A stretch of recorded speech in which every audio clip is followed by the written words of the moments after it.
Hey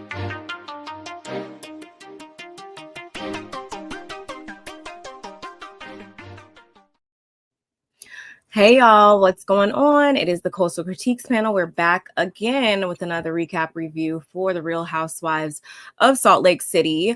This episode is entitled Basketball Bobbleheads and the Brow Girl. This is still season 5, episode 3. Let's get into it. Let's go.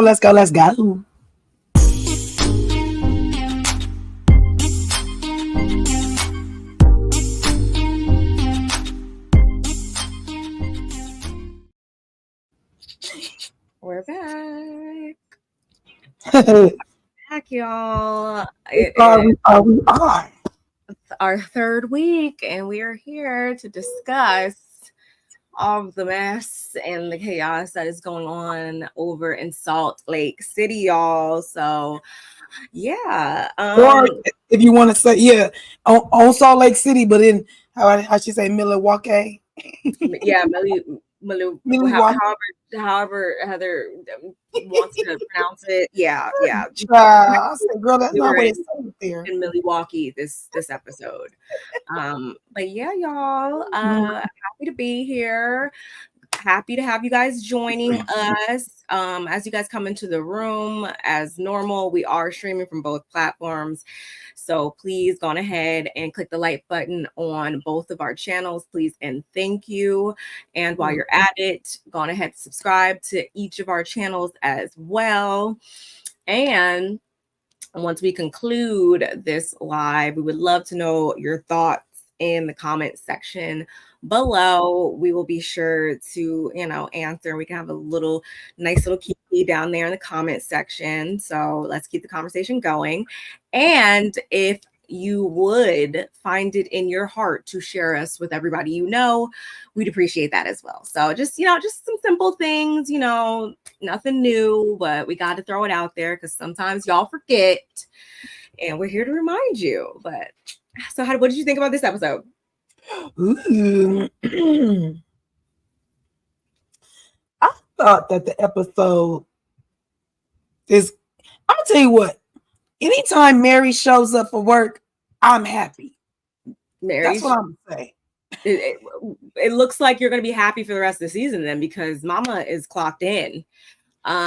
She said, hey, if there's a check to be made, she's making it this season. That's what it's looking like. And I don't see Kevin in here yet, but I just have to think back to what he said last week about, her potentially maybe, putting herself in a position to be able to, walk away from her marriage. So I'm thinking, whatever the reason is, nonetheless, we're happy to see her clocked in and coming to us with all the one-liners and all of her TMI moments as well. We did get some of that, and we will get into that towards the end of the episode. But yeah, I enjoyed this episode. I didn't watch it as it premiered, but I watched it the next day, and I was pleasantly, I felt pleasant about it. I had no complaints. Who do we got in here? Hello. Hey, my kids. How are you, my son, my love, who is now on fall break? They get a fall break. Well, they go to school in the beginning of August. Yeah. Like we already. We used to go to school like the day after Labor Day. Yeah, we went. That would put you September 5th, 6th, 7th, 10th, somewhere in there. So yeah. So he's been in school since the first week of August. So he started his fall break 2 days. So good for you. Hey, Miko, my love, my baby. Hi. Her fave, her love. Hi, Nani KKK. Too, and I don't even see you, but I know you look beautiful. Always, baby, always looking good. I want y'all to. I do want to say Happy Friday. It is Friday. TGIF. It is Friday. We're both wearing like baby blue. Wow, that's. What does it say though? This grandma is fabulous. So not only does she want you to have a good Friday, but she wants you to know that this grandma is fabulous, and I concur wholeheartedly. I sure do. I sure do. Appreciate y'all. I love you. I love you for saying so. But I do want to just say a shout out to both my granddaughters. It was in the mood when I put this shirt on. I was like, oh, that's my grandbabies. I'm actually gonna have Nevaeh tomorrow. So, and we're going to a fall festival out here. I love a fall festival. Yeah. And then the Best activity. excuse me, y'all. I'm losing my voice, but it's okay. We're gonna push through. But the pumpkin patch is also open off the 395. So you see that one from the freeway. And they have little rides and games and food, like kind of a carnival.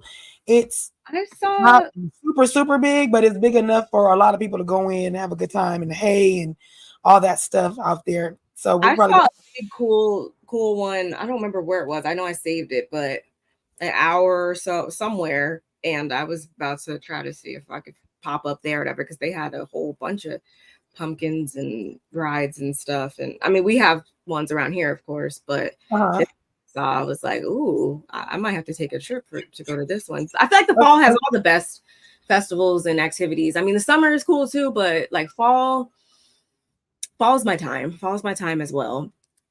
Yeah, I love fall. I went to Thrifty's. Me and McKinley went to Thrifty's ice cream yesterday. Excuse me, and we ended up having they didn't have my mint and chip. I love mint and chip, and then I love their Rocky Road because their almonds are so big. But guess what was there? And I was so happy. And the two flavors that went together that was so bomb. I'm going to get some. And it has to be Thrifty brand. It's just my favorite brand of ice cream. But it was pumpkin spice. Okay, now everybody's a pumpkin spice eater. You got your lovers, you got your non-lovers. So so for me, don't bring me no pumpkin pie. I'm not a pumpkin pie eater. I'm a sweet potato pie eater. So the ice cream actually tastes like sweet potato pie with a lot with a spice to it, like a cinnamon spice or nutmeg or something spicy to it. So it does. I mean, because pumpkin pie and sweet potato pie do not taste alike to me at all. To me, right? So for me, the pumpkin spice ice cream by Thrifty's, to me, almost has a sweet potato pie flavor with this spice that hits you at the end that is so good. And I had the Rocky Road at the bottom and the other one on the top because I was like, man, what if I don't like it? What if, because I couldn't remember if I liked it or not, because I don't like pumpkin spice everything. So I was like, I don't know. I'll put that one on top so if I can knock it off, either my cones. So it was so good. I mean, I want to like pumpkin items more. Like, I feel like it's an underrated thing, and I feel like you could do a lot with it. Like, I know in a lot of cultures they make like pumpkin soups and stuff like that. They do. Which aren't bad. Pumpkin seeds are cool. I like pumpkin seeds. I love pumpkin seeds. I want to like learn how to make some real pumpkin dishes, and maybe that'll help you out a little bit. Yeah. Well, yeah, so if you eat anything more than you need to eat for the acquired taste, you need to eat at least 5 times. And I'm not like consecutive in days, but like maybe if you do eat it once a week for 5 times, then you'll like the taste of it. If you don't like the food, like if you don't like it. Now, if you like it, you don't need that long. Do you like it and it's good? Cool. But when somebody be like, you don't like it, and they really try to be like, no, you really, I know I was the same way. I didn't like it either. And then you keep doing it, and you're like, all right, I see what you're saying. It's all right. It ain't that good, but it's all right. And then and then you keep trying it until it finally be like, you know what? It's actually not that bad. And I'm gonna tell you right now, Barb, your palate is gonna change. My palate is constantly changing, and I'm always like trying new things. I never want to be somebody who's like afraid to try stuff, whatever. But welcome to my life. How you doing, Barb? And I mean, I have a partner that like loves to try different things and is into so many different things. So I always that's my husband. That's my husband. Stuff, but yeah. We'll get into it. But we just have to get that little, I just have to get that out because it is fall, y'all. It is. Even though in California it's summertime. Still. Yeah, it's been kind of hot down here still, like 80s, and I'm like ready to wear a sweater. But for San Diego, that's hot, and it's been late 80s in LA, and out here I'm in the late 90s. I'm in the high 90s. So burning up. I had to run my air. I just noticed that there's a cloud cover. So I don't know. And my fire department is moving too. So I don't know if there's a fire outside, not like directly by me, but it usually, when it's around me, it will cover the sun. And right now it looks like it's cloudy outside or it's overcast. So, but anyhow, let's get into it. And I like I said, I enjoyed it. I like that Mary is showing up. I'm really enjoying Mary right now. So, and I wish you know what? Let me hit my sister up because I know she's at work. But because we gave her favorite some props, which is Nola Reed. Shout out to Nola Reed. Yes, shout out to Mary. Yes. And hey, Kevin. Good to see you as usual.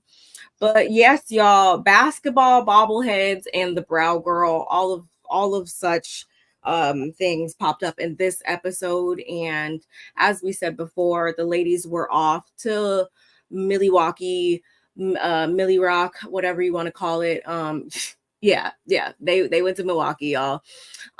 But before we got there, we see, all the ladies, of course, getting ready for the trip and packing and all the things. And what did Seth compare? He compared Whitney to high school algebra, saying she shouldn't pay attention to it.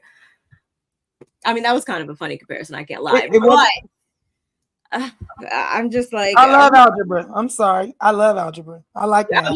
I won't say I love it, but I have an appreciation for algebra because y'all, I am very much not, I am a word girl. I am I'm not a mathematics girl at all. Like I can, finesse my way through some equations here and there and stuff. But no, I'm by no means a math wizard. So algebra was as far as I got in high school. So yeah, me too. I understand. We see each other, Seth. We see each other. No, whatever. That was cold-blooded, Seth. You stay out of women's business. It really was. Bronwyn's still butthurt that Lisa didn't stick up for her. Cry me a river.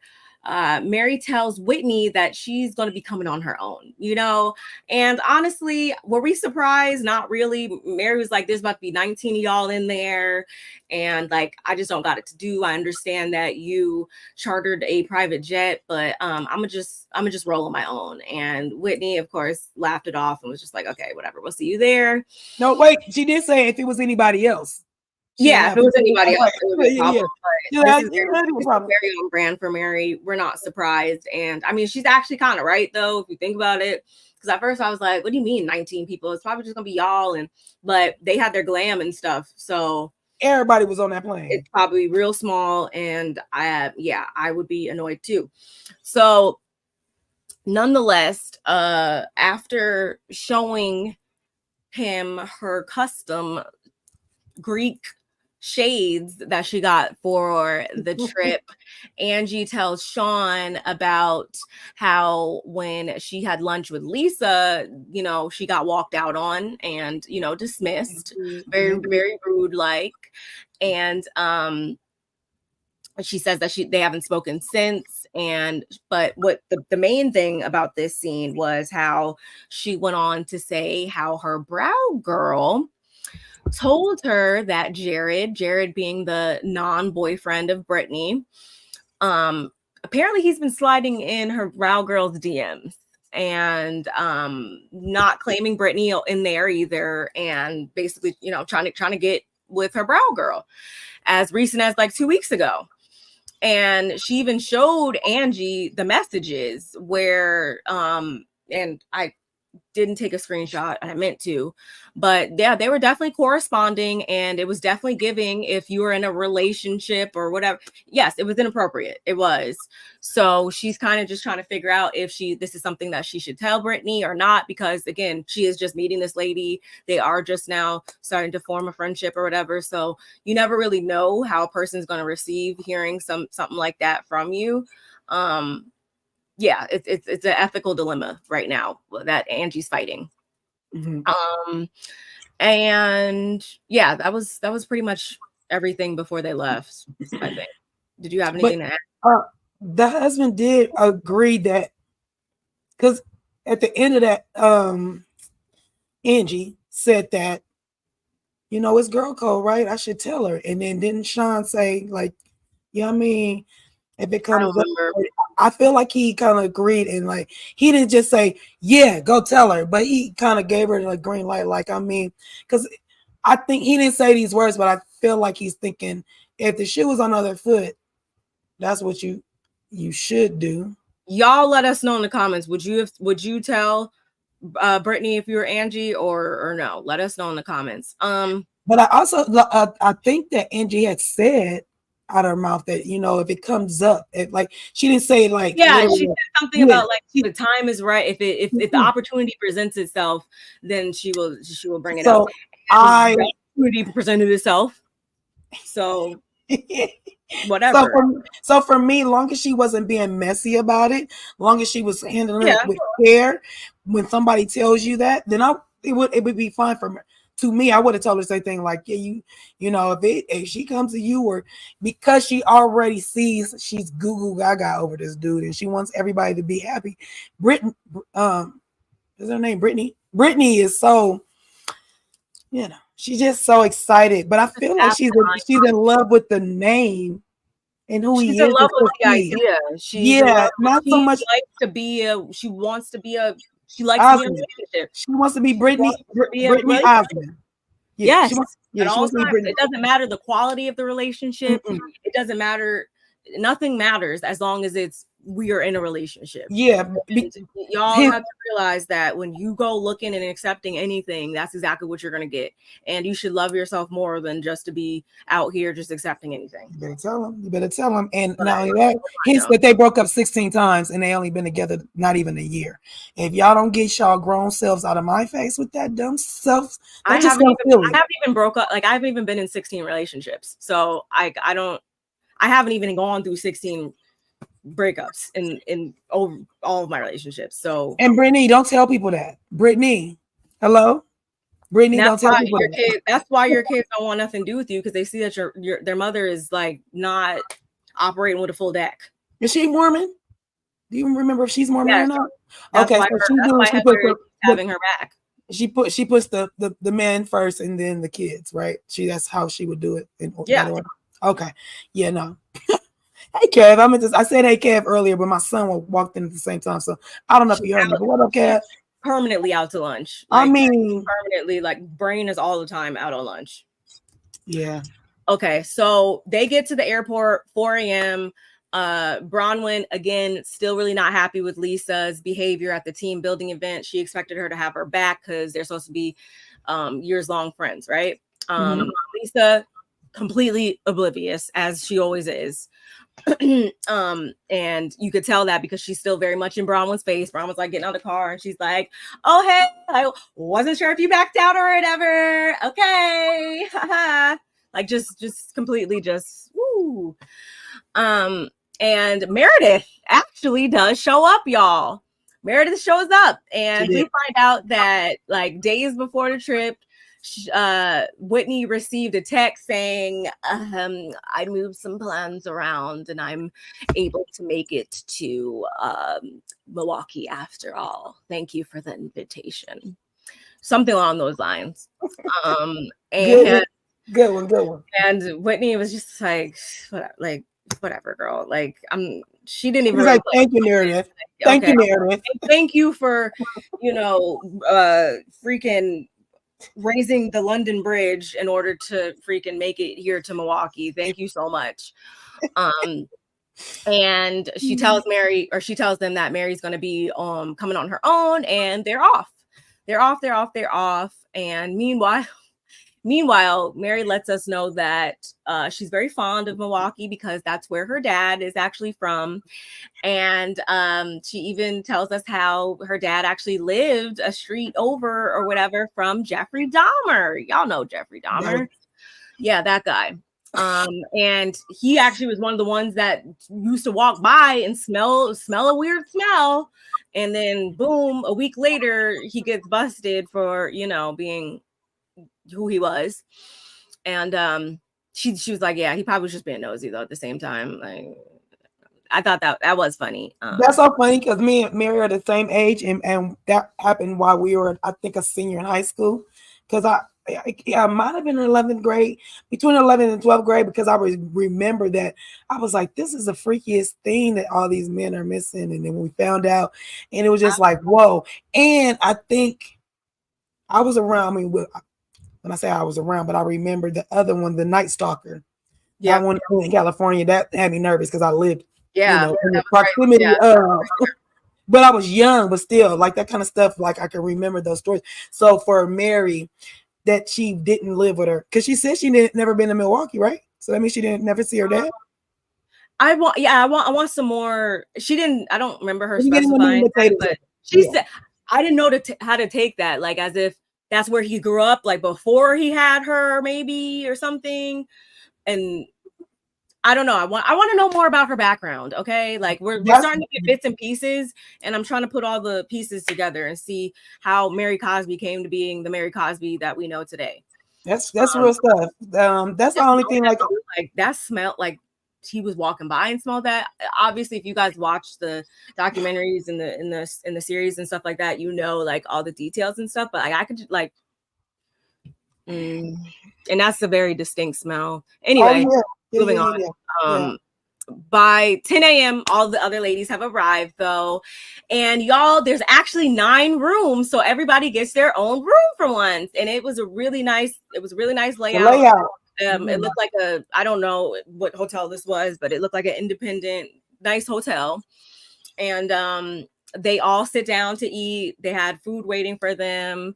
And we start to kind of hear a little bit more about Maylee. Finally, she shares that she has 4 kids, and her and Whitney lets us know, I should say, that they go back to college days. And the reason why they aren't maybe even closer is because Maylee wasn't always able to just break away from the kids and work and all the things. So this is like her first girls trip since, I want to say she said something about Disney or something. So that's her deal. Lisa also shares that Jack has been having some health issues. He had some really bad stomach pains. And of course, being the, doting mom she is, she wanted to jump on a plane and be right there with him. But he was like, no, I'm an adult now. I need to like figure this out on my own, which of course still doesn't make it any better for her. So she gets a bit emotional over that. And I want to say I heard about that in the blogs or whatever. If I'm not mistaken. Hopefully he's better now, though, I want to say. And on a positive note, Whitney lets them know that they're going to be attending the Bucks game tonight. And she also wants them to know that they're going to be visiting one of the world's largest bobblehead museums. Yes, y'all. There's one of the world's largest bobblehead museums in Milwaukee. Which hey, I guess that's, cool.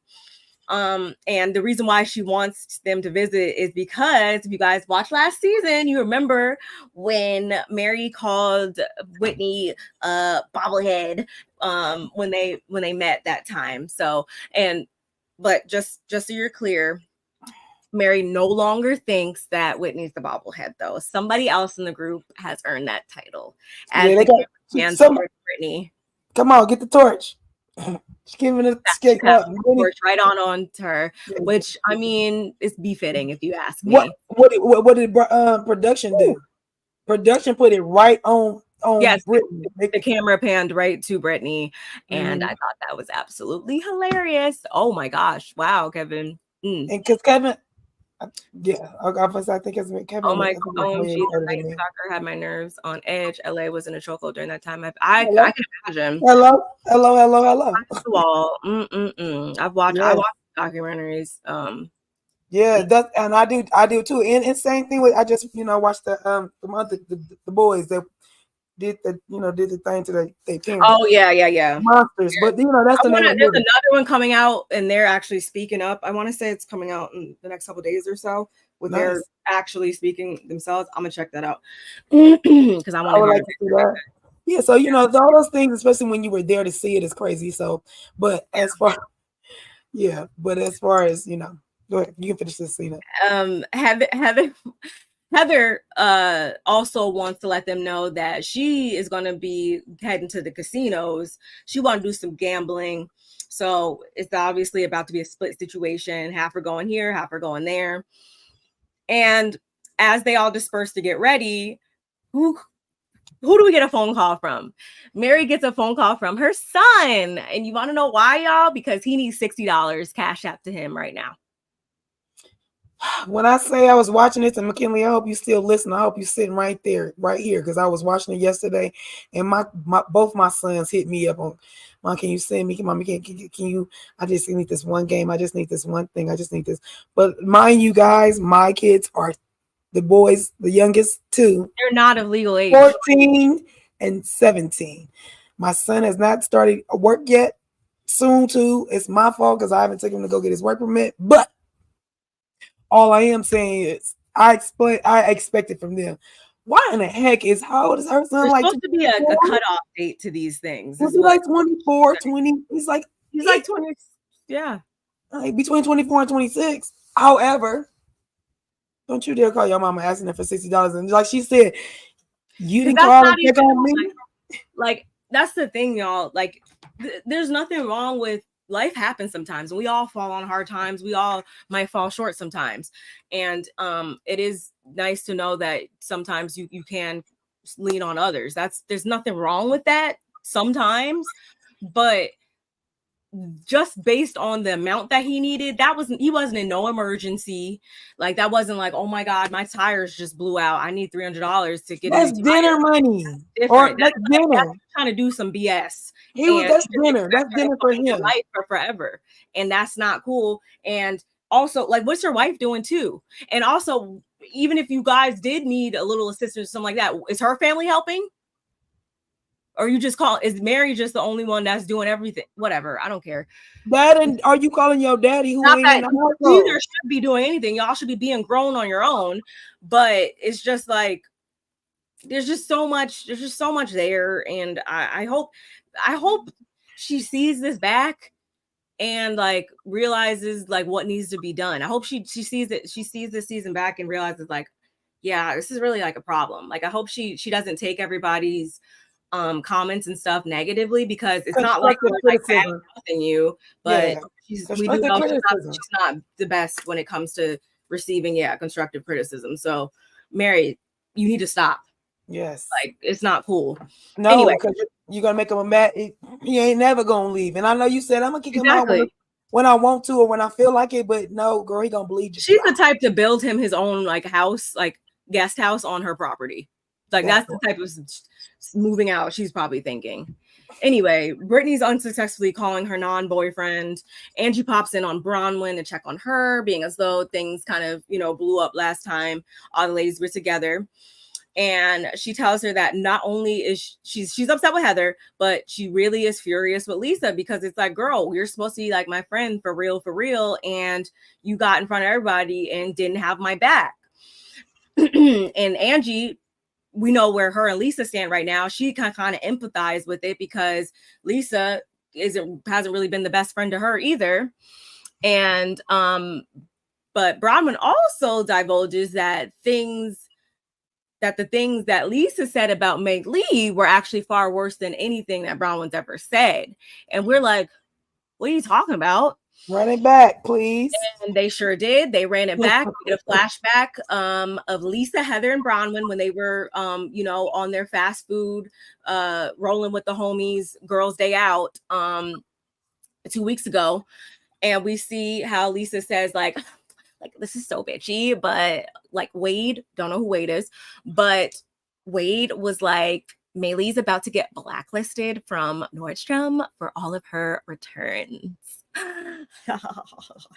And so we get Heather in the background, like, and we get Bronwyn giving her more the little like, well, I mean, it is what it is. Because I don't know how much Bronwyn knows Maylee, but in that moment, you're being messy, Lisa. Yeah, it wasn't just Lisa. I want to say she even said she was like, she said Heather too. Yeah, she was like, the way that like both of y'all were going in when both of y'all were talking big shit just 2 weeks ago behind this girl's back. So what's good for the goose should be good for the gander, right? And we get more into that towards the end of the show. Hey sis, how are you today on this Friday? Dr. Queen Mary. Just like, I can't. I mean, honestly though, even though we're starting to form our opinions on Bronwyn, she does have a point.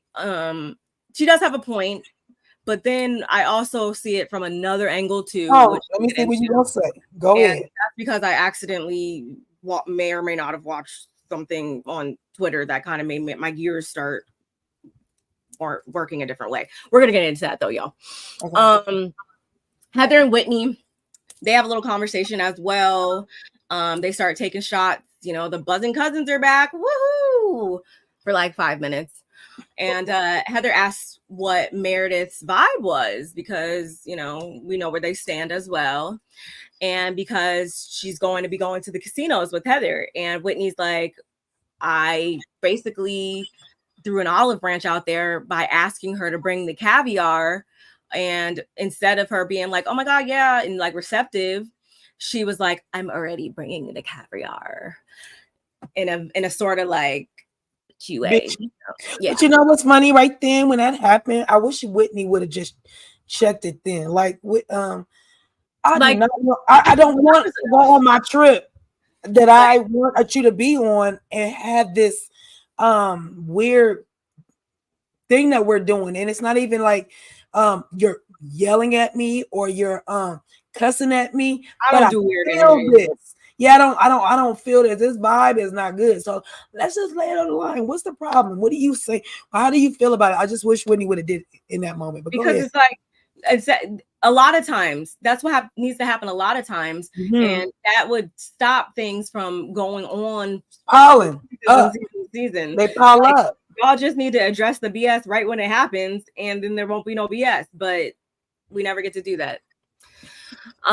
So then Whitney asks Heather what's going on with her and Bronwyn, and Heather says she's like testing the waters with her, and you know, at the airport she was still a bit cold towards her, which raised some red flags because again, there seems to be like two stories going around of like, one, you are fond of Whitney. Another one is you're not fond of Whitney. So Heather is still kind of grappling with what it's like what I know, what I saw versus what I'm being told.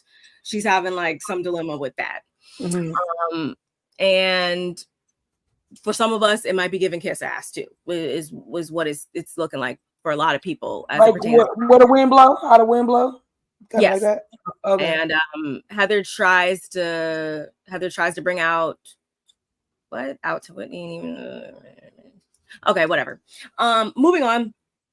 All the right ladies, they head out. It's Heather, Meredith, Lisa, Brittany, and Angie that are going to the casinos, and then Whitney, Mary, Maylee, and Bronwyn are going to the Bobblehead Museum.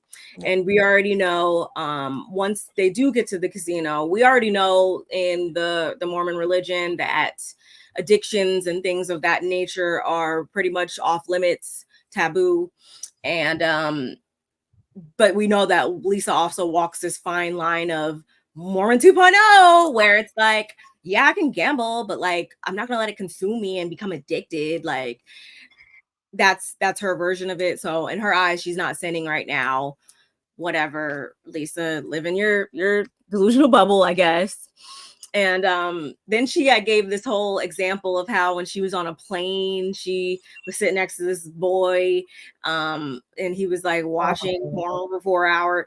Like a Mormon kid. She said I sat next to I'm assuming she meant kid by like as in like just younger teenager. She said teenager. Oh, I think she said. Did she say kid? She said kid, but I took that as like a young adult, 20, somebody. Like yeah, like a kid to her. Like yeah, that's what I think too. Yeah. I wasn't thinking like a kid, but either way, I just feel like it's so slanted, and I feel like you guys put all these things on, you know, the whole church and all that. If they want to do that, fine. But y'all make the kids want to do what you trying to make them not do by putting it, so clinking it down. You can't get addicted to, you can't do nothing that's going to be addicted to you. Yeah, nobody wants you to do no drugs, of course. We don't want you to do that. But like gambling, yeah, I mean, you can get addicted. You can get addicted to alcohol. You're not supposed to drink, smoke, because those are all cigarettes, of course, weed, anything like that. So any drugs, cigarettes, alcohol, gambling. It's like when y'all put something that hard on something that moves around the world. Like, yeah, like, and the fact, just like that's how you get somebody like Lisa saying what she said. I mean, I'm a Mormon. I'm a Mormon, but I'm a Mormon 2.0. I'ma still be me. It's 2024. It's just not. It's just really unrealistic. A lot of these, or not even just religious organizations, y'all. Just a lot of just any old institution, organization, yes. The military, yes. One of the major reasons why I got out of the military, there's so many like rules and that are outdated that just don't apply to daily life. And I don't think that any of that should identify or qualify somebody as being a good person or a non-good person. But whatever, that's a different story for a different day. Nonetheless, going back to the episode, of course, the ladies that were at the museum, though, they we find out that there was 10,000 bobbleheads in that museum, which honestly, y'all let us know in the comments. Would you have gone to the casinos or would you have gone to the bobblehead museum?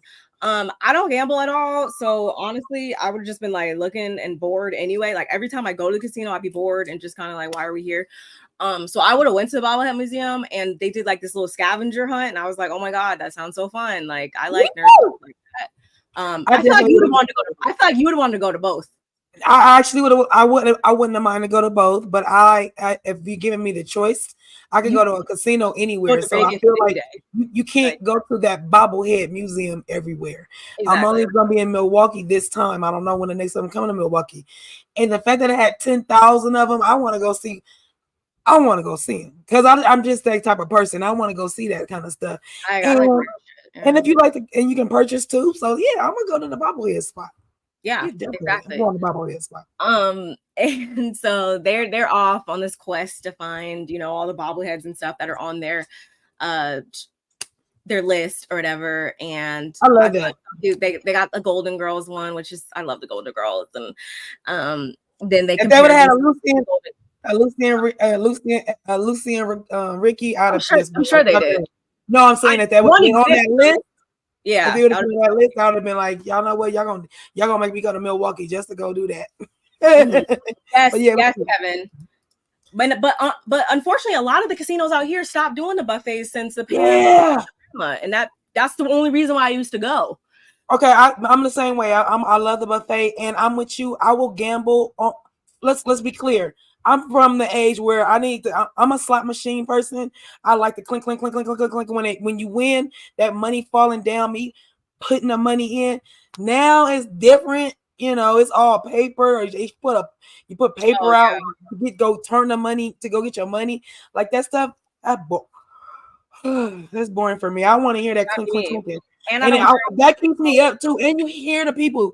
Now that's best of two worlds. I mean, it could go either way. You hear the person winning, you like, oh, happy for them, but then you got a person that watching them like, oh, you the winner. So I get it, but at the same time, I'm gonna take $20. Like I ain't no baller. I'm gonna take $20. If I ain't hit on this $20, I'm going to go eat, and I'm just walking around the casino looking at all their clothes, and Especially when I go to Vegas, because now that my team is in Vegas, I see all the Raider stuff. So I can walk around the casinos and enjoy myself with all the Raider stuff that's in all those casinos. That's how I feel. Yeah, and I'm like always I just be over it. Like, and real quick. You walk around one good time, you saw the slots, you did that, you spent your little money, and now what? Yeah, I drink, and you're not a drinker. I don't drink. So I'm like, really not gonna work. Cigarettes. And if you smoke in there, people like to be in there smoking stuff. And I'm like, there's no reason for me to be in the casino. Now let them put some Mary Jane in the air and they say that's legal. Now we gonna talk whole nother kind of thing. That's a different conversation. That's a whole nother kind of conversation. But yeah, y'all. I thought it was funny. I thought it was cute. I like that they separated too. I did like that because it's hard to get all of them in one conversation together like that. So I feel like they'll separate them like that was cool. I like that. Yeah, it was. And shout outs to Mary for giving us like one of her many one-liners in this episode when they were comparing themselves to the Golden Girls. She was like, yeah, some are grumpy, some are moody, some still have their periods. Wait, did I really just say that on camera? Oh my gosh. Like, you did, and they don't play it. Just hilarious, yo. Hilarious, y'all.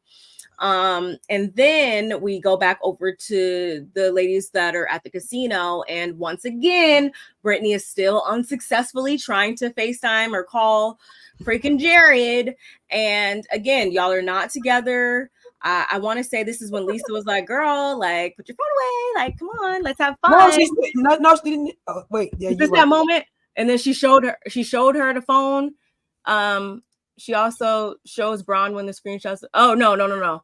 This is when Angie tells Bronwyn about what the brow girl says, and she showed her the screenshots. And wait, no, that's at the game. Why did no, that's not there. My notes just skipped like 25 million light years ahead, y'all. Sorry. I'm gonna say maybe it flipped somewhere around. You didn't know. No, I literally went to the end of my notes, and I don't know why. Oh, you went to the end. Like weird. Anyway, Lisa's like, girl, you need to like cut him off unless he's gonna do the right stuff and change. And she's still not trying to hear it. She's still like, well, he asked me to be his girlfriend, so that means that we're meant to be together. It's not clicking, y'all. It's not clicking. Heather and Meredith have a little one-on-one. Heather tells Meredith that earlier in the day, Whitney told her that she was kind of rather cold to her, and she even asked her to bring the caviar, which was supposed to be an olive branch, and it wasn't really received that way. And Meredith's like, yeah, that didn't really represent an olive branch to me.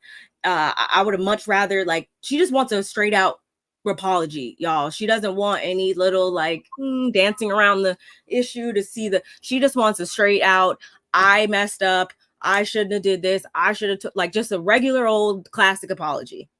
But when we like, what is the apology supposed to sound like? Meredith, I'm sorry, I did she apologized once already.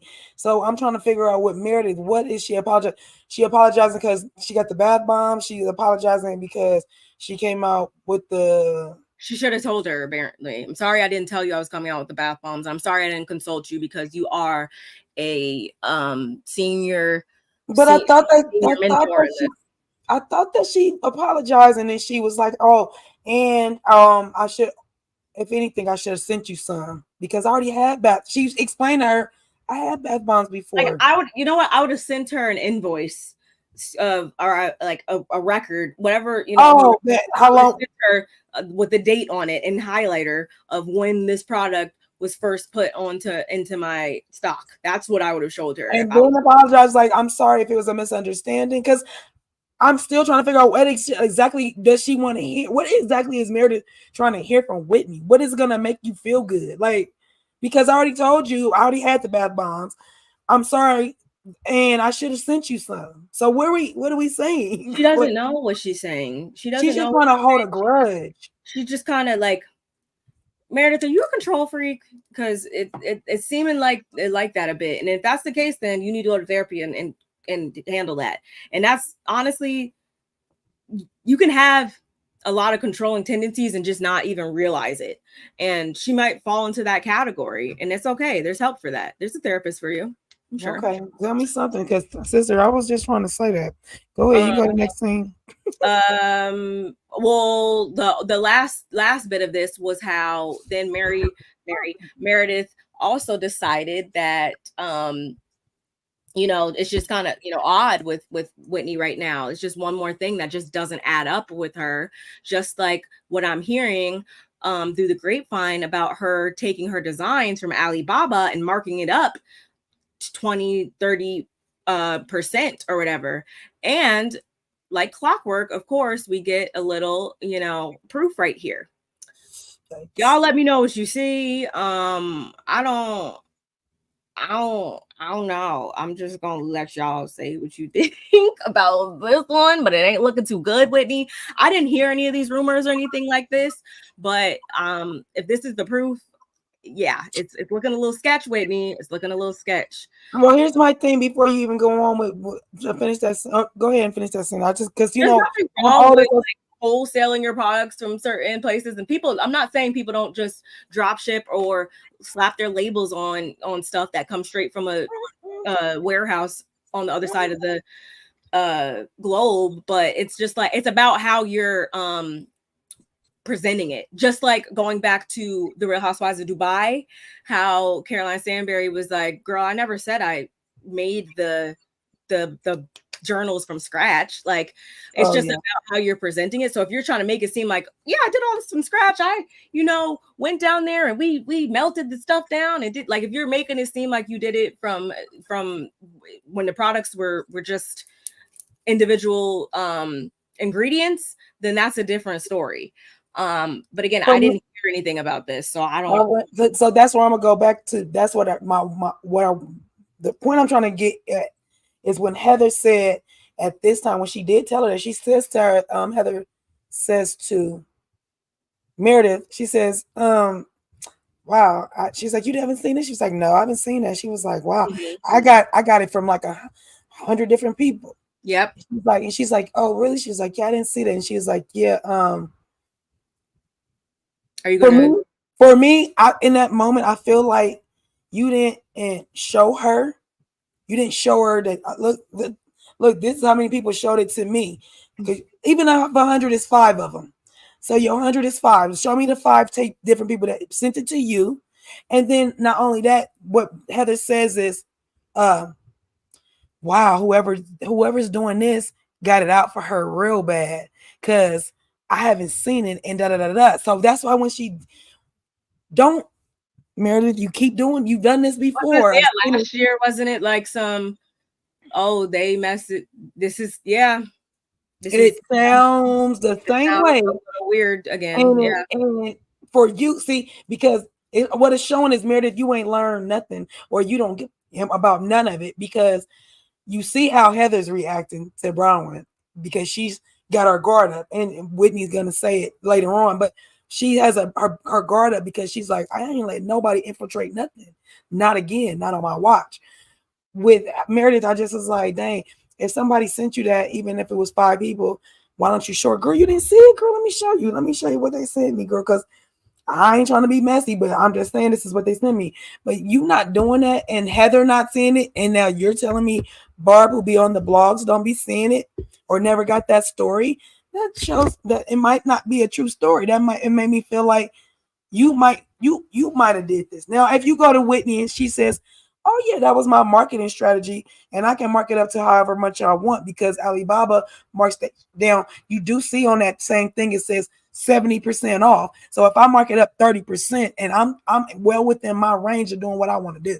So people do literally, like, that's how people do it. They get these wholesale, buy in bulk off of these websites. I've done it, like, and then you just look at a commercial for it. You can get your own logo and a hat. It's not hard at all. Like, it's really not sure right now. Yeah. Yeah. It's just about how you're presenting it from that standpoint. And then from this standpoint, what you're saying, it is very much reminiscent of a path we kind of walked on very, very recently with them. And yeah, you would think that Meredith would just navigate certain situations a little bit differently, being as though they all were very much taken aback by what happened last season. But for me, it was more so like, Meredith, I see what you're doing right now. I see what you're doing, and it told me everything I need to know when she was like, oh, well, yeah, this is why she tried to say, like, oh, this is why, Whitney never takes anything that I say, like, well, or whatever. This is why if I tell Heather and she tells her, she'll receive it way better, and da da da da da. And I'm just like, Meredith, that sounds really nice. That sounds really cute. And that would be really believable if this wasn't the Real Housewives right now, because we didn't see that unaired clip of them talking about it.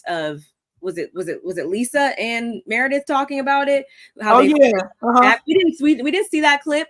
We wouldn't have known anything about this unless you brought it up, Meredith. So this is you trying to do damage control and make it look like you weren't trying to throw Whitney's business out on Front Street, when in all actuality that's exactly what you were doing, Meredith. That's exactly what you're doing. We'll let you rock. We'll let you rock. That's for them to address with you and not us. Moving on to the last scene though, y'all. All the ladies, they leave, the museums and the casinos and everything. And now it's time for the box game. And Angie's greeked out. Bronwyn's apparently like such a basketball lover or whatever. Who cares, girl? The players are warming up. They're welcomed by the president of the Bucks. And they're all taking pictures as they're warming up and stuff and being greeted by the they were signing and profiling. They was doing that. They were courtside and everything. I think Whitney even like FaceTimed her son and stuff. Cute. Very. And then when they went back to like, they had like this little box like suite setup situation.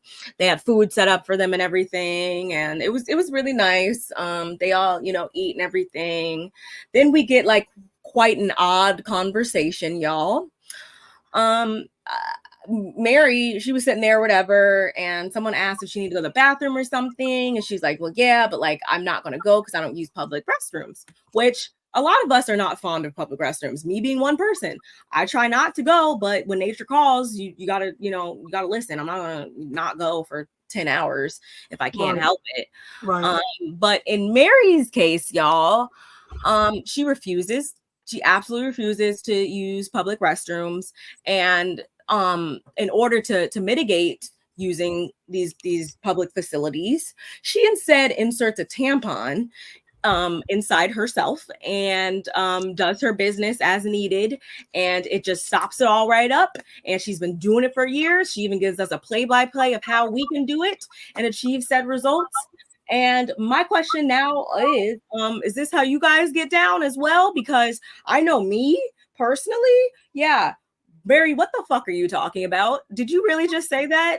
I'm gonna need you not to say that, and I do not need to know that, because now it's giving the pissy pastor, and I'm not here for it. It's giving the new and improved depends, and I'm what are you doing? Yeah, just wear a depend if that's the case.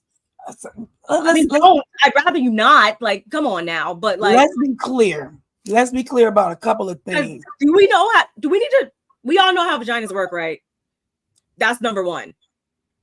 Inserting something like that without being and I don't want to use toxic shock syndrome. I'm not even sorry. I ate something blue. I'm like, toxic shock syndrome. You're not supposed to just leave stuff in there all day, every day when you're going there for no reason. But she did say when she go all day. But no, don't do those. Don't do that at home, ladies. I don't even like having things in my body. Like I don't even be trying to take too much ibuprofen these days because I don't want to get an ulcer. Like I just don't do stuff to the body unless it's needed. My doctor told me not to use those when I was having that, and when it's really used for it. So I'm definitely not about to use it when there's nothing coming out of it and you can go just use the restroom. That's just common sense. Why would you do that? Not inserting something like that. That's just don't make it sense. Meredith not saying something. You think that she would agree to disagree about Meredith not saying something initially about Meredith didn't say it initially? I want to hear more about this, Kevin. Because I'm lost on that one. Not on that. What part you were referring to? Mary said extra. I'll say no. It's super bookie. That what? And I can. She said it can't be a medium, and it can't be a small or a medium. Which is like I said, not to be TMI, and we're gonna get off the subject. You should only need to put that in there when you need that. That sounds. If something's coming down, then you can insert it. If nothing's coming down, and you're gonna insert that, it's uncomfortable. So we're gonna go with that. We're just gonna go with that right there. So literally what she's saying, don't do that at home. Don't listen to her. That is not what that is for at all. Because another thing, let's be clear. It doesn't work. It doesn't even work. That's not the same, whatever. You urination is supposed to come out. That's waste, that's right? Not so even if you're holding that, it's stuck inside your, not in your bladder no more. Now it's in your. All over female anatomy. I think we do. And this is why the government can't tell us what to do with our bodies. Because Jesus. Oh my God, Mary. Bring it back around. Go ahead. Crazy. Bringing it back. Kevin, did you tell us what we was talking about Mary? No. And he's more. So now, y'all, the game has started. All the ladies are, of course, super excited. We're having fun. Oh yeah, the game started. Woo! And but Brittany, we got Brittany over here, still trying to FaceTime Jared to no avail. Or actually, no, one time he did answer. He did answer this time. But what funny is that she put Heather in. When he did answer, she was like, "He's answering." I was like, "Girl, if you don't get the." First of all, Brittany, I'm gonna need you not to call while you're in the game. I'm gonna need you to enjoy the game. That sounds like Sunday. I'm glad you said this because one more thing on this note, Kevin. This kind of made me think that. Come on, Mo. This is how I know Mary is not having sex with her husband. They do not have a sex life, and I would even go as far as to say like she's just not sexually like what is the word? Super experienced. She's not super experienced because no, she isn't, because her even thinking that this is like how you should be doing stuff tells me everything I need to know about like I don't think you're really in tune with your like I don't really think that's smart. If that makes sense. Like I don't think that she really, and honestly that also makes me think too, is she the way she is? And I'm not saying like you have to be having so much sex in order to be a person that has all the knowledge in the world. That's not what I'm saying, y'all. But I just think that this just shows more about how like she's just very, she hasn't really, I don't think she really lived life.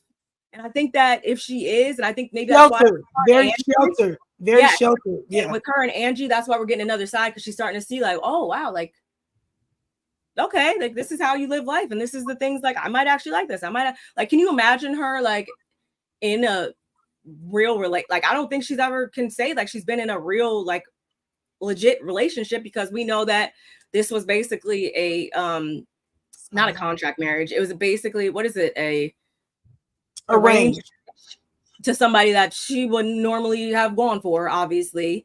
So I just think that all of this just points at all of what I'm saying, basically. Honestly, I feel for her. If this is the case, then I feel for her, and I want her to hopefully this next, period of her life, she's able to really be, the woman that she dreams of maybe being, or really experiencing life for real. Because honey, you're not doing it right. You're not. Mary looks good and she deserves it. She it's terrible that she was arranged to marry her grandmother's husband, or widowed husband. She did. I don't remember that, but I told Andy she likes white men. I think because she thinks that she's quirky, and our Caucasian cousins are they're quirky kind of. So I think she feels like I can be my quirky self here. They'll understand it. I don't care if she wants a white man, a black man. I don't care either. I'm not saying that. I'm saying she can have whatever man she wants. I don't want her to limit herself. No, I don't want her to limit. Yeah, I want her to. I want her to. She can have 5-minute ones. Like I want her to have all the things under the sun, because clearly it's gotten her into this this bubble of thinking that is just not where she should be thinking at all. Yeah. Yeah, we know she has her views on. We know how she feels about people that are overweight. We know how she feels about people that are not that smart. We know how Mary feels about every type of person. So yeah, she don't bite her tongue about it, but about anything. But back to the game, y'all. Brittany still trying to FaceTime Jared. He does answer. Finally. whatever. Mind you, while she's FaceTiming him, we have freaking Angie and Bronwyn right behind her, literally talking about her right behind her. And I don't even want to say they were really talking about her as much as like, because I would have said everything they were saying, I would have said in front of her face, which they actually wind up doing. But it was just like, girl, like, it's not even funny at this point that you're purposely putting the blinders on, and we just have you sitting here like you don't see the writings on the wall. Like I can't get down with that type of stupidity. But nonetheless, this is when Angie tells Bronwyn about the DMs and stuff. And I want to say, yeah, Bronwyn said, like, no, I would have wanted to know. Like, I would have wanted to know because y'all would have been basically, you know, sending out a cleanup crew or something to come get her husband's body up off the floor, because yeah, basically Bronwyn was saying she would have wanted to know, which I think gave Angie the last little bit of confidence she needed, and seeing her in front of her face still stuck on stupid, it gave her all the motivation she needed to, when Brittany got off the phone and you could see she was all like, what did she say when she got up? What did she say when she got up? I wrote it down. She stood up and was about to go to the bathroom. She was like, "Oh, things are looking up. Oh, things are looking up a little, or things are looking up. Things are looking up." No, they're not. What are you talking about, Brittany? It's not. Stop. They're not at all. So, and then she turns around to them and she's like, "Are y'all talking about me?" And that's when Angie lets her know what, you know, about the DMs and everything. And of course, Meredith also walked up at that point. And of course, Brittany got upset and she's like, you know, I need a minute, walking off, whatever. Meredith goes after her and embraces her. And then they wind up in the bathroom. And Meredith tells her, like, she's like, you know, she's not in her relationship or anything like that. But she tells her exactly what she needs to hear. And she's like, girl, I just think you need some time for yourself. And even in the confessional, she was like, he seems like the type of guy that the whole breakup situation probably happens because, and I'm not trying to defend Brittany, but to a degree, I'm not going to say that she's completely crazy. She can't be. There's always multiple sides for y'all. Brittany, she's not completely crazy. She just, at this point, she needs to take what she's being seen or what she's being shown and do what needs to be done. He probably does whisper sweet nothings to her ear over here, and he probably does play into her. He plays into her feelings, and he says all the good stuff sometimes. And then when he's feeling like he wants a new flavor that week or whatever, then he probably switches it up or puts her on the block, or you know, picks a fight. Argument. Yeah. So he's playing with you, girl. And yeah, what you need to do is back away and just do you. Repair your relationships with your kids, do some, you know, soul development, just work on yourself. But let's be clear, Lisa helped her out, and the reason why, let's be clear, the only reason why this man even answered the damn phone this time is because what Lisa texted him. Oh yeah, I forgot to say that earlier, y'all. Lisa actually texted him at the casino. She was like, yeah, at the casino, because old Brittany is still looking and concerned and woo.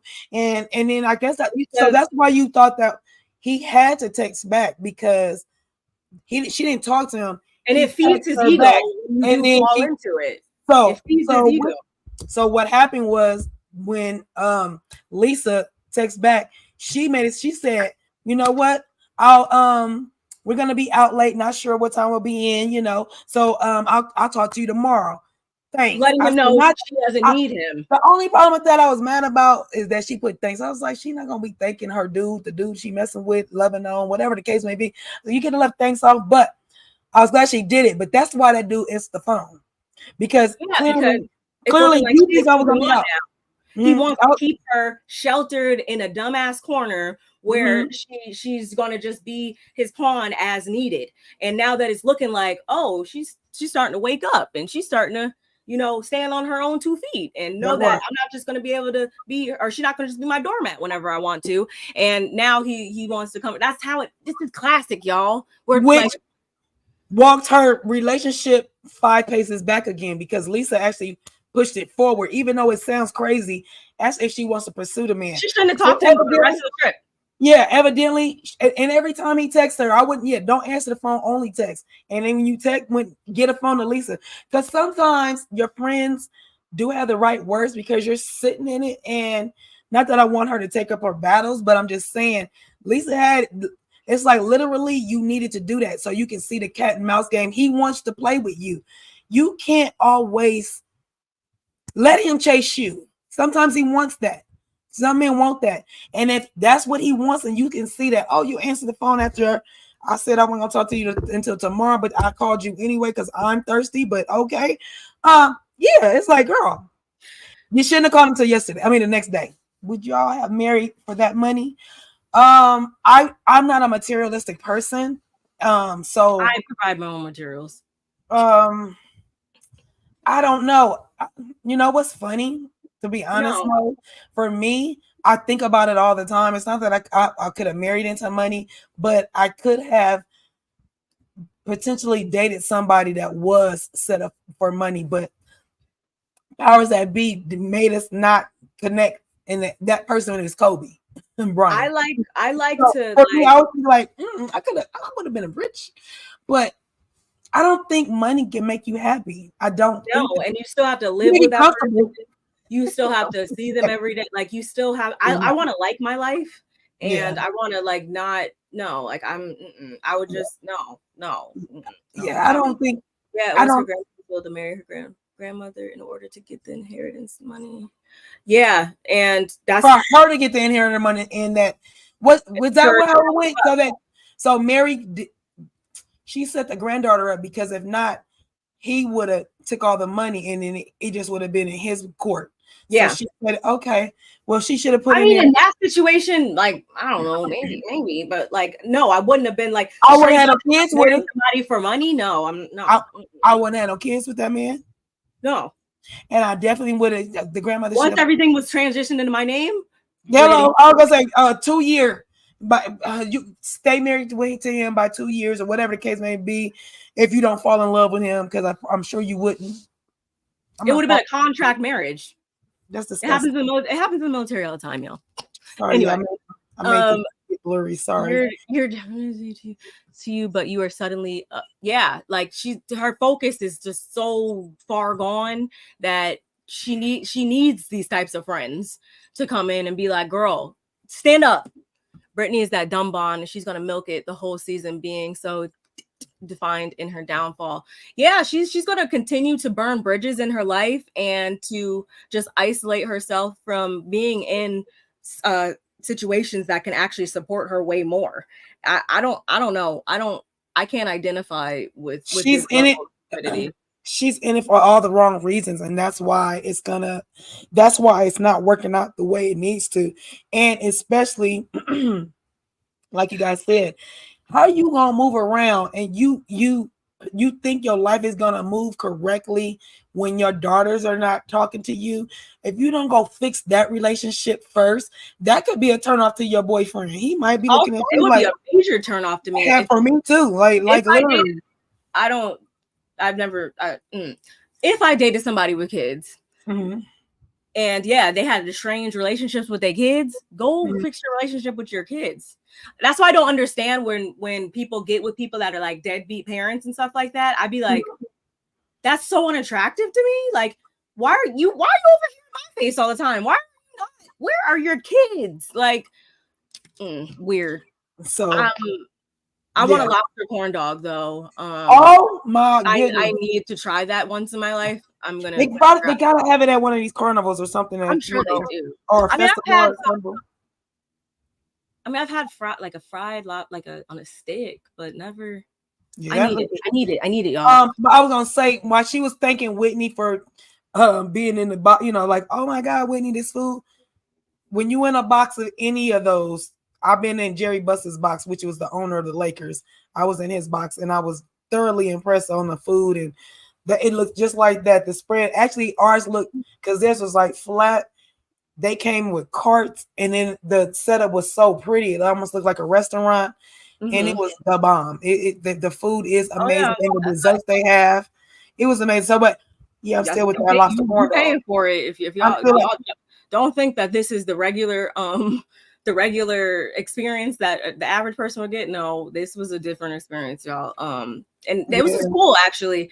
We can't call them the broke franchise. Then definitely not. Definitely not. She with we'll get those other books. We'll get those people at the end of the week. Anyway, a little Potomac shade. Sorry, y'all. Yeah, but yeah, it was a really nice setup. I think I still hope this is obviously not the only like trip or anything like that though. But so far so good.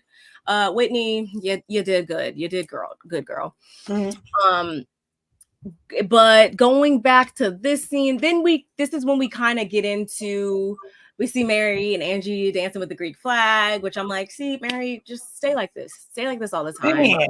She's like, you ain't got no. She said, I did. She's like, wait, hold on, let me do it, and then follow me. And then they both was like, hey, and Mary's like, yeah, you got it, girl. I was like, because Mary, like you are Mary, Angie, Whitney, and Heather, like for the most part, were just like, and I guess Lisa for a lot of it were, and mainly they were all up there like having fun pretty much the whole time. It was like the Britneys and the Bronwyns and Angie sometimes that were like having this separate conversations back here or whatever.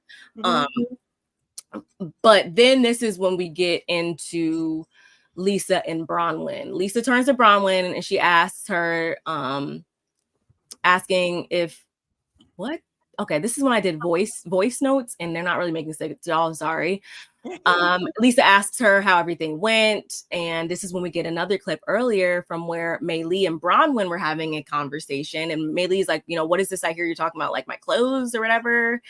And this is when Bronwyn says again, like, if we're talking about making fun of your outfits and stuff like that, you need to go talk to have a conversation with Lisa. And Maylee's like, okay. And this is when we tie in Lisa, but Lisa's statements again in the car when she said the whole Nordstrom returns thing. And Bronwyn says to Lisa, like, yeah, we should probably have a conversation about that. And Meredith gave Maylee enough courage to go up there and stand up for herself and address Lisa one-on-one and say, like, what is this, that you've been saying about never mind one-on-one stuff. And Lisa with like this little stupid smile, she's like, yeah, it was like a snarky comment based off of your clothes looking like they're from Valentino, or she's like, this one said like it was from Valentino, which then she responded by saying, like, don't worry about it, it's probably back at Nordstrom. Like, not funny. Lisa was the only one laughing, and Maylee's like, not funny. Like, that's something I would never do. Like, don't try me. Basically, don't play with me. Like, I would never do that. And Bronwyn jumps in, and she's like, it's just so crazy that you can continue to say like, oh, this is just a snarky comment from you, but again, when I say what I want to say, it's not cool. When I say a joke, it's not cool. So again, what's good for the goose has to be good for the gander. And if you and Heather get to say whatever you want and get, passes and stuff like that, then I should get some passes sometime and be able to say what I want to say sometimes. And I want to say she asked Meredith, like, am I right? Or, right, whatever, to back her up on it. And Meredith, I don't remember what she said. I don't think she directly like really said anything that contributed to it. But I can't lie. And the way that Bronwyn broke it down in this moment, I did understand where she was coming from. And I understand how she could have an issue with that. But I also get into the other side of why I'm like, oh, it can look a little weird too. I will tell you why it ain't weird and why she wrong. Girl, you don't know them. So back up, sit yourself down. That's what I'm saying too. You can't have it both ways. You are not at Burger King, my love. I'm talking about Bronwyn in this moment, at this time, at this specific time right here. You, especially, let's go with the boozing. What do they call themselves? The cousins, buzzing cousins. The buzzing cousins. Let's go with the buzzing cousins. You don't know, maybe you know, or maybe you don't know that they're buzzing cousins. Maybe you don't know. And like I said, they're not close like cousins because they always say they're friends. But if you're new to this friend group and you don't know everyone on a certain level, then you should shut your yap until you can assess a little bit more. You can't come in on hot. And I don't care if it's your first season, your first 5 minutes of the show. You got to still sit back and kind of observe. You don't get the same pass that the cast get. Talking about, well, I can do it. No, you can't. No, you can't. Sorry. Don't work that way. Now, I'm only saying in this specific setting, to her, Bronwyn, in this moment, that's not true. Now, later on, yeah, you can, when you get to learn, just like you said what you said about Whitney, then we find out you had a conversation with Whitney and like Whitney. It's the same principle. You said something about her, but then you find out you liked her, and then you kind of backpedal just a little bit on how you presented what you said about her, which was it was a diss, because you said it was Oscar winning. I don't know how many times she didn't say that. I put that on here. She said, I don't know if she rehearsed that in the mirror. One, she said it was iconic, and the other one she said it was something different, and those two don't equate. And whatever that word, those two words were, that's why Heather can use and say, no, girl, I mentioned it to both of you, but you didn't say it in the same context. Difference. You said it correct, but you're lying when you say you wasn't trying to diss Whitney with Lisa and that you was kissing Whitney's ass when you talked to Whitney.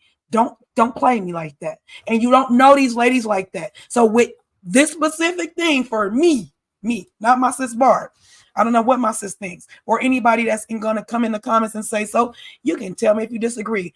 For me, I'm like, Bronwyn, I need you to pull it back a little bit. I know you're trying to make a splash.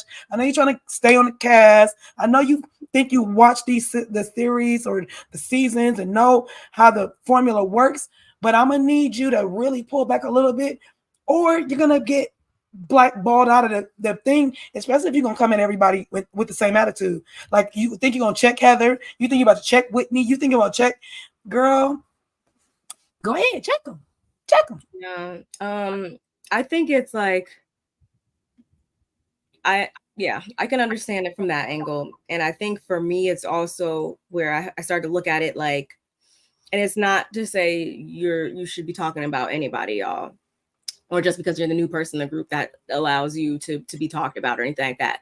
But I do think it's also worth saying that, like, Lisa was saying something about somebody else that was newer to the group or whatever, versus in Bronwyn's situation, she was talking about like somebody who was already well established within the group.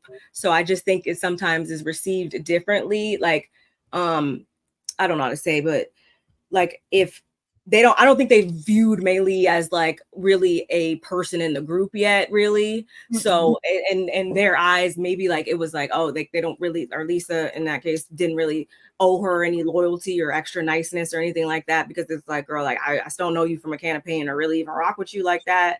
So I think that also was another angle of it, where it was like, girl, like you were talking and inserting yourself in some stuff that is like, yeah, way just above you with people that have been around for seasons and seasons prior. Like, it goes way deeper than when you just came into the group, versus what I said about her. She's just somebody, just, because, and like I said, oh yeah, okay, you can blame women think. Like, it's kind of this episode or this franchise, this show, y'all, Housewives, it still has a level of superficiality. We know half the time these ladies don't really be friends or anything like that.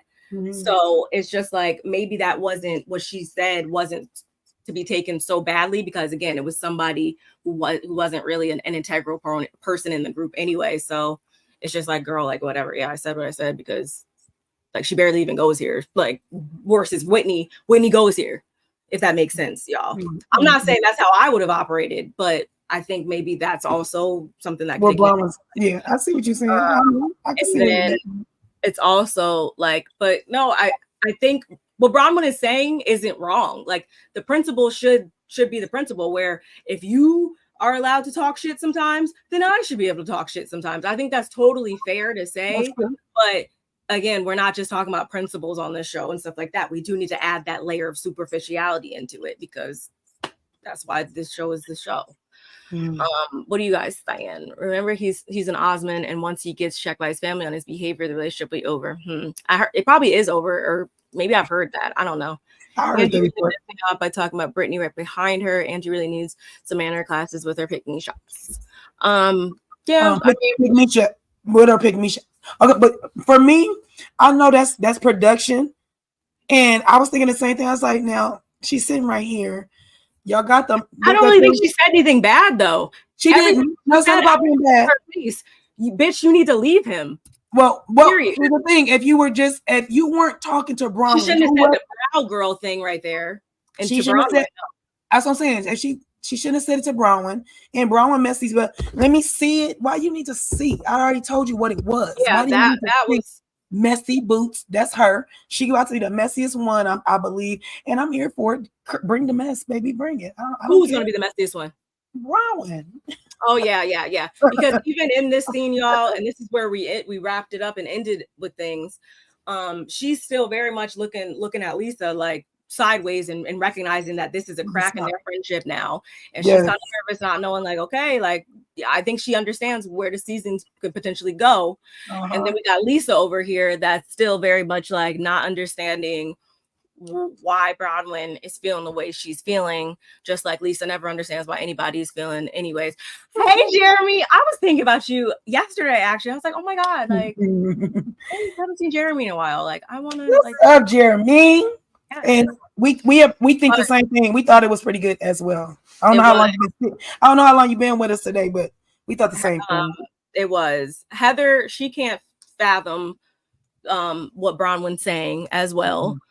So everybody was just we kind of ended this episode, everybody kind of looking at each other a little weird. And then we have Whitney chiming in her confessional by saying like, Heather still has trust issues, clearly, based on her, what happened last year. And it's just like when anybody comes into the group, when any new person comes into the group and it looks like it could potentially be some mess or some weirdness, or they could be on some BS, Heather's guard is up, like the pit bulls jump out like no other. And she's saying that it's displaced trust aimed at Bronwyn in this situation. And we're still going to be in Milwaukee next week when we come back. So we're going to see how things, I feel like, further disintegrate in the group from there, y'all. But I like Bronwyn standing up. Yes, I do like that Bronwyn's at least standing up for herself, even if I don't always agree with what she's saying or whatever. She does seem like somebody who isn't afraid to say how she feels. And I do always have to give credit where credit's due in that regard. That's fine. She can stand up for herself all she wants. All I'm saying is be careful, because as good as you can sling it back, just be clear that you were being a little messy with the situation. And all that happened is that Heather called it out. Whether she's standing up for herself or not, she still was she did. Are we in agreement that she did flip-flop when she told the story? Or do y'all disagree that she was being upfront with Whitney and saying what she said? Or do y'all think that it was some played both sides? It did appear as though she played both sides, and it did. I think Heather's completely justified in looking like, wait, girl, but that's not okay. That's what I like. No, I totally picked up on that. I just want to know, because I agree with Jeremy and you that I'm glad that Bronwyn is a person that speaks up, because like we say, when you don't nip it in the bud or you don't say it right away, that's where you're gonna have a problem, because what happens is it compiles and it sits on top of each other, and then that one little baby, she sneezed in my face, and that's it. You see what I'm saying? No, I 100% feel you. Definitely some weirdness, going through some professional. Tell me about it. I've been job hunting myself, and we could talk about this all day. I feel you. Trust me, I empathize with you. What's Tucker Carlson? Heather not going to do is play a victim, but you wouldn't allow Monica to come back. I mean, I don't really think this is Heather playing victim. I think that she's 100% accurate in saying I don't know. Girl, if Bronwyn, if you are coming here saying things that can be taken negatively about Whitney, but then you get in front of her face and it's something totally different, I think that's totally okay to point out. But at the same time, no. We can talk about Heather all day, of course, and her issues. Yeah, I don't know. I don't equate. Did you think it was warranted that Bronwyn took it there with Heather? Did it knock Heather off her kilter a little bit when she was like, and let me tell you. Oh, when she was like, no, I mean, Heather did use those words, and she was very much like I told you, I said last week, I was like, no, Heather was, that wasn't just acting in that moment. She was actually pissed off. Like the head bobbing, she was a bobblehead last week. And she was at that table talking about some, you need to correct we want to talk about people correcting their words or coming correct with it. Like, yeah. You ain't lying. She was bobbling her head. I'm trying to get my camera. She was bothered. And that's what tells me that there has to be at least some truth there where it's like, Bronwyn, is there something we're missing here? Because we didn't get we're not going to see the full thing. And I know even when we got Lisa telling them about May Lee, we like, oh, you said that about May Lee? Okay, well, all right. And I still want to know, what exactly does May Lee do? Because didn't Whitney say, I forget what she said. She be Betty. Betty. She did say, I know she's busy with the work and kids or whatever, but I don't remember what the work I feel like I missed something. I missed that part. I'm like, what did she do? I'll have to look it up. We'll look it up and deep dive on that next week and see exactly what May Lee does. Because I want to say, from what I heard through the grapevine, we're not really going to probably even get into her full profile. So we got to do some outside digging. Last thing I want to end on, y'all, we got like 5 minutes or so left, is we finally got the taglines this week. So let's end on that real quick.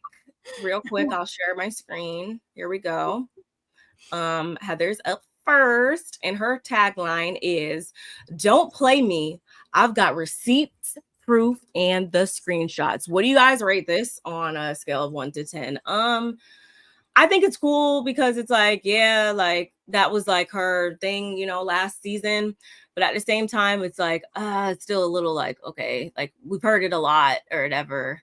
It's wah, wah. Like I want to like it more because I know what it's representing. That was a very pivotal, that was top 5, scenes of Housewives for me of all time. But it's still just like, okay, that was very easy. Yeah, I don't know with the don't play me, and then that part is like, don't play me. I don't know. I wish it was a play on words a little bit better for me. Yeah. I think she should have did more with it if she really wanted to make a splash with it. Yeah. And I'm never going to get my foot off her neck about that. She lied about that, and I don't think she. And if you're gonna lie about it, you need to her enough about it. I don't think that's what she needs to make a punchline off of, so that we can hear over and over again how you was a sucker. I got sucker punched, and I ain't no sucker no more. Something like that, because that's gonna clear you up a little bit, because you need to live in that a little bit longer. We didn't glaze over a little too much too quick. Girl. No, it got overshadowed because of all the Monica stuff. Right. I never think that that's 100% fair. I don't. Absolutely correct. Lisa, tequila is my livelihood, and my lifestyle is always top shelf. I'm not mad at it. It's not like it's playing but it's on brand for her. I do like the flow of this a lot better. Let me move this. Top shelf, good liquor. Yeah, she got me on the tequila, and that is her livelihood. Come on, Lisa, that's good for me. I mean, she ain't my favorite person on the planet or nothing, but that tagline works for her. Tequila is my livelihood, and my lifestyle is always top shelf. I'm not mad at it. I'm not mad at it, y'all. Meredith, I'm known for my tub, and this year I'm bathing in glory. I'm gonna need her to get out of her tub, because I need a little bit more with this one too, because it's just like we better see. What if we don't see the glory then it's no, there's no point in having this sentence here then. Yo, bath beads better, them things better, they better make the water silky. It better exfoliate, it better do everything without me having to do nothing. but sit in the water. I think Heather is threatened by Bronwyn's energy in her head. Heather sees the personality similarities of Bronwyn and Monica. I can see. I know she. I didn't look at it as though she was doing an exact character matchup between them, as much as it was just like, this is somebody new. They're causing some stuff. This could be an issue. Oh my God! Like just whole PTSD all around. I saw. I feel like there's a PTSD going on, but she also is one that's like the one what we talking about. Nip that thing in the bud. Tell it to the person. Get out. They were a united front, right? Last year when everything happened, they were a united front, right? Mm-hmm. So why didn't they approach this season the same way? Like, y'all new ones? We ended it like that. You're right. This is how we do things here. It should have been a whole, like, there would have been no room then for anybody to come in and be causing no issues then. If they would have said, this is how we get down from the door. Okay? So either get with it or get gone. That's what I would have did. But so you can get with this or you can get with that. You can get with this or you can get with that. You can get with this or you can get with that. But you should get with this because this is where it's at. Exactly. That's all I'm saying. Literally, exactly. That's all right, Jeremy. That's okay. Long as you know your flaws. I'm just joking. I'm just joking. I appreciate that. I don't feel like we have enough Meredith fans around. So who's your favorite, Barb? Well, I was feeling Lisa last season, and I'm not still feeling her. I think I'm cool. I think I'm still rolling with Angie. I think. Yeah. I think we did roll with Angie. I just want to know. If I have to roll with somebody, I think it's gonna be her. Yeah. Because, okay. As Mama said. Y'all are too funny. I can't. Oh, I'll have to try that. We bought well, I had bought him Beyonce's freaking whiskey. It's actually not bad. Okay. It's actually not bad because I heard it was like Japanese whiskey and he really likes that. Let me put your address in and see how long it's gonna take me to get over there. it actually my birthday coming. I can come have a shot with him. I want to try something with Beyonce. Tell my brother to send me a corner. It wasn't bad. It's more than I would want to spend typically, but I had some. It wasn't bad, y'all. Angie K, you may have been in a sorority, but I'm Greek for life, baby. I like that. I like this one. I do like representing her. I have no qualms with anybody who's proud of their culture.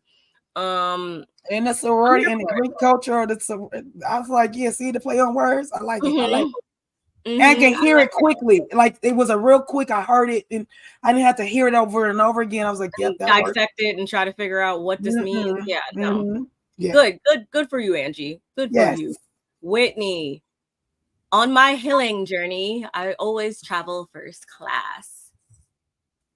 I only understand the first part. Like, where's the first? I'm trying to understand where the first class comes in at. Y'all. I guess she's thinking that she's putting herself first. Maybe she's putting herself first for the first class.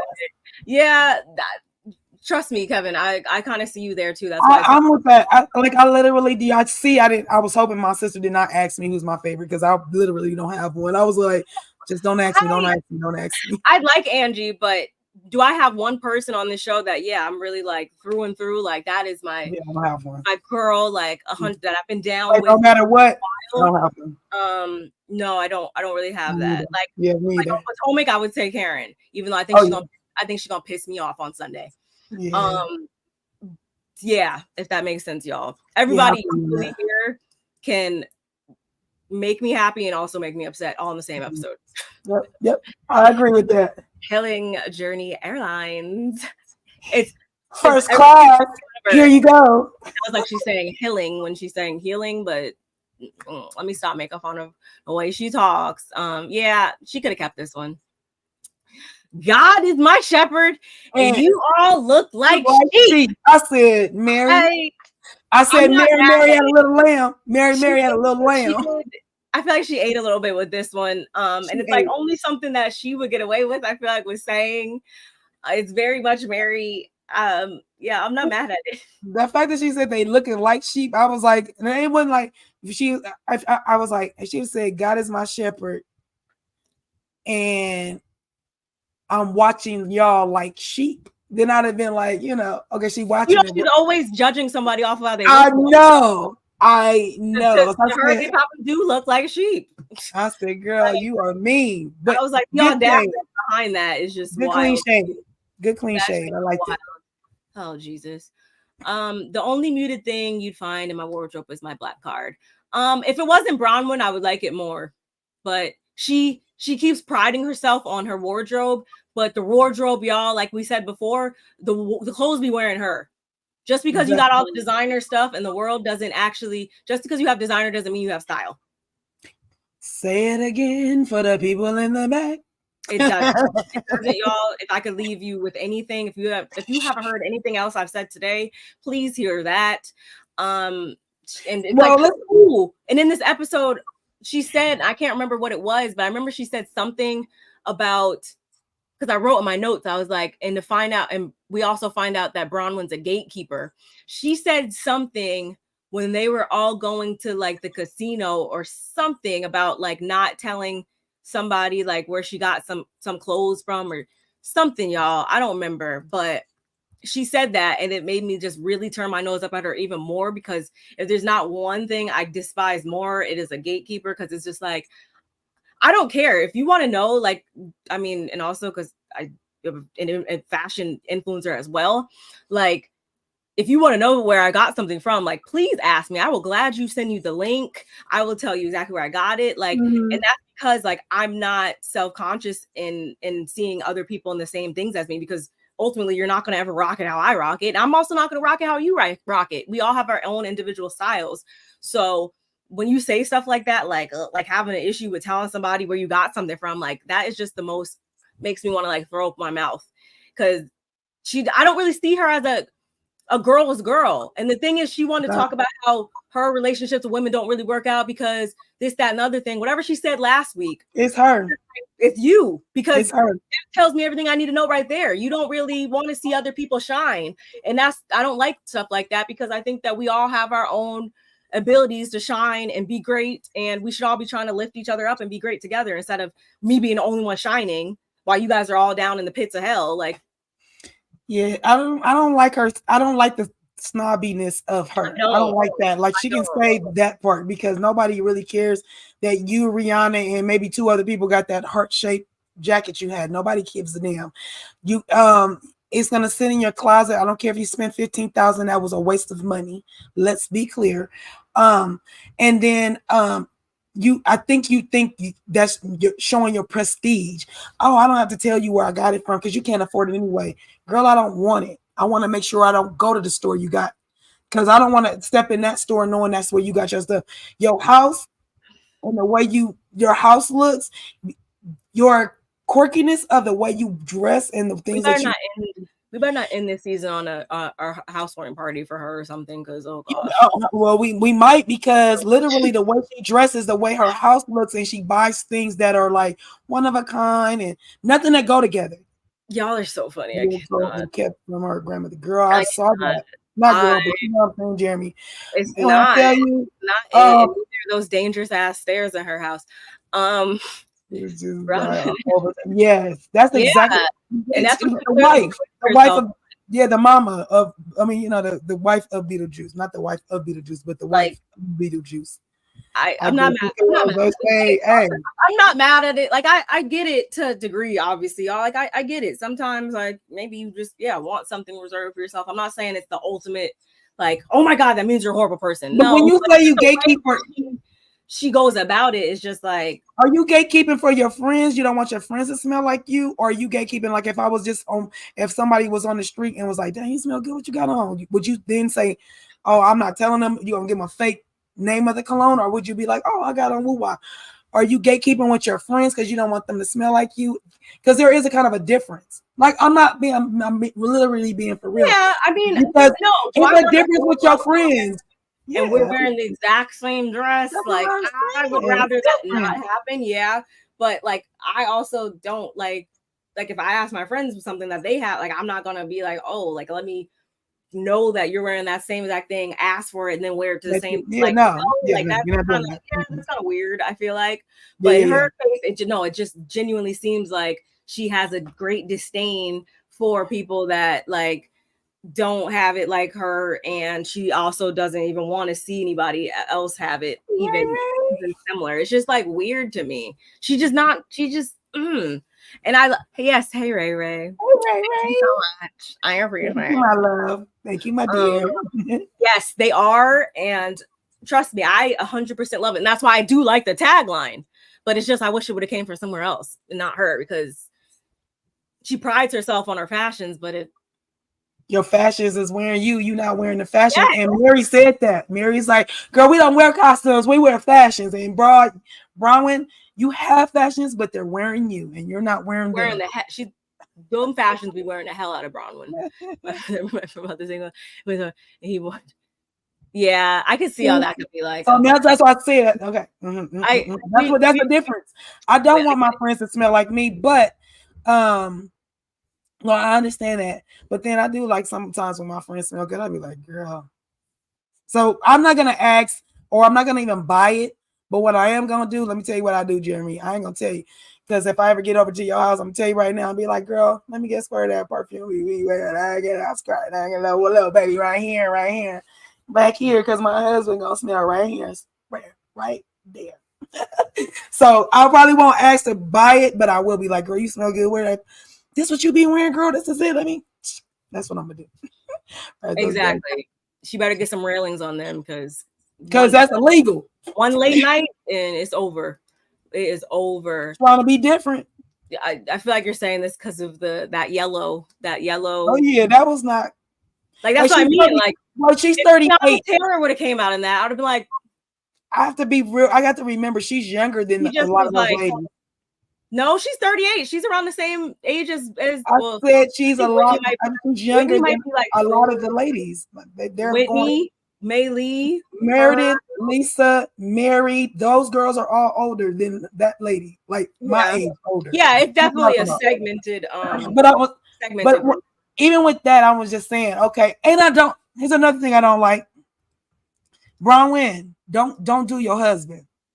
I'm doing somebody, and because with gout, girl, shut yourself down. Tell us you're really not into him without telling us. Yeah, don't do that. Don't do that. I don't like that. Like, you don't want to marry the older dude. You knew he's gonna get older before you, so don't come for him. And just for that, I hope he takes somebody. Wear yours out. I hope he, girl. On that note, y'all. We enjoyed you. This was a good one. Same. We'll be back at it next week, y'all. But again, do not forget to let us know how you felt about this episode in the comment section below. We definitely enjoyed y'all in the chat. You guys always keep it super lively. Shout outs to all you guys. You guys rock. Don't forget to like the video if you have not. Again, we are streaming from both channels. Make sure that notification bell is on, so you know every time we upload. And yeah, we'll see you guys next week, I guess. Yes, we will for episode 4. You guys, y'all have a good weekend, because it is Friday. It is Friday. Have a great weekend. We see you guys on Thursday, though. Yes, enjoy it. Be safe, and we'll see y'all then. Bye. Bye, guys.